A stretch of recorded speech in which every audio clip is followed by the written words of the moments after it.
இங்கே பாருங்க, நான் ஒரு காலம்பர சாப்பாடு செஞ்சுருக்கிறேன்.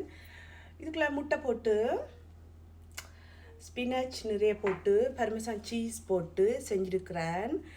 இது நான் அடிக்கடி காலம்பர சாப்பாடு செஞ்சு சாப்பிட்றேன். ஹெல்த்தி இது. என்னோட நிறைய ஸ்பினாச் இருக்குது. உடம்பு நல்ல கீரை சாப்பிட்றது.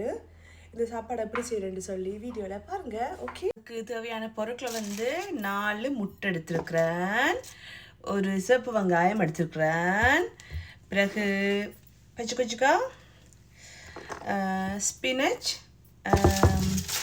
பிறகு பர்மேசன் சீஸ், டொட்டிலா. இது இப்படி இருக்கும், இங்கே பாருங்கள், பார்க்க ரொட்டி மாதிரி இருக்கும். வெங்காயம்,